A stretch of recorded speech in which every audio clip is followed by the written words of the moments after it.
Iš pelenų į gyvenimą.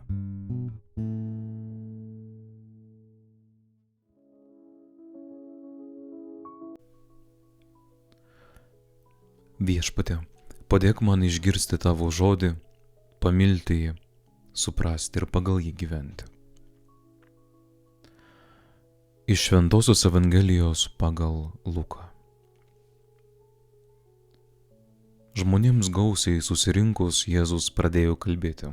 Ši karta yra bloga karta. Jie reikalauja ženklo, tačiau jai nebus duota jokio kito ženklo, kaip tik Jonos ženklas. Kaip Jona buvo ženklas Nineviečiams, taip žmogaus sūnus bus šitai kartai.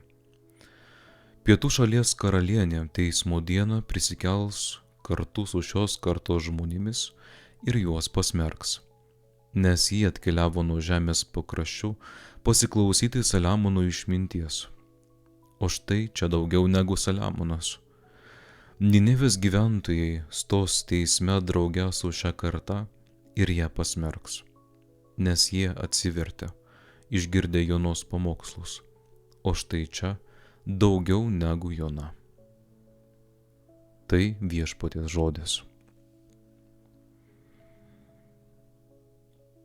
Žmonės reikalauja ženklo, kuris patvirtintų Jėzaus autoritetą, Jėzaus galią, Jėzaus žodžių patikimumą.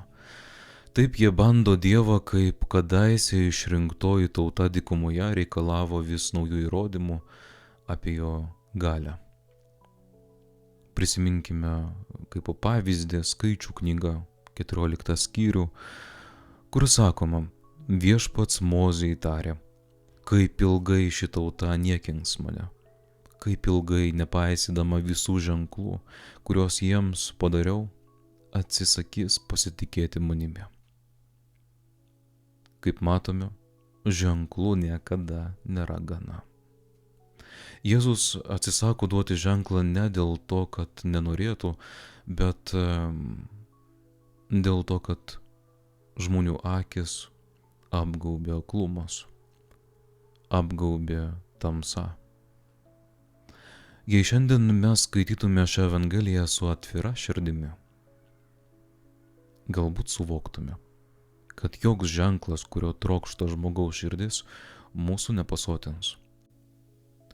Jei tikrai norėtume ieškoti tiesos, patirti Dievo veikimą, Dievo artumą, tai trokštume tik vieno – Jėzaus, jo išmintingo ir meilės kupino žodžio. O kad suvoktume, jog Jėzaus išmintis yra daug didesnė už legendinio Izraeliaus karaliaus Saliamono išmintį, o kad ieškotume šios išminties, galbūt suprastume, kad reikia ne stebuklų, o iš mūsų pusės įsiklausimo, tikėjimo ir pasitikėjimo.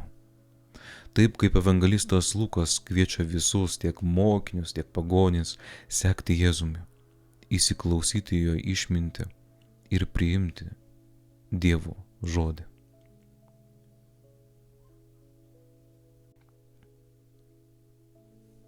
O dabar sustokime, užsimerkime,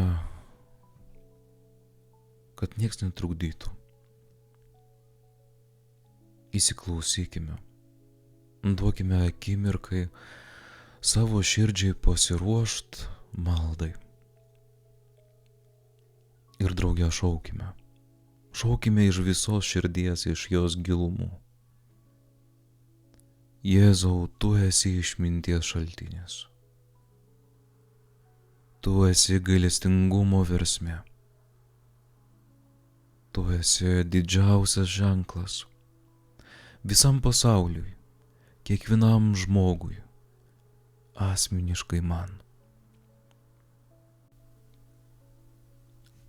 Jėzau, suteik man ir kiekvienam žmogui drąsos artintis prie tavęs, pažinti tave, pažinti tavoje meilę, pažinti tavoje išmintį ir įsiklausyti tavoje balso. Amen.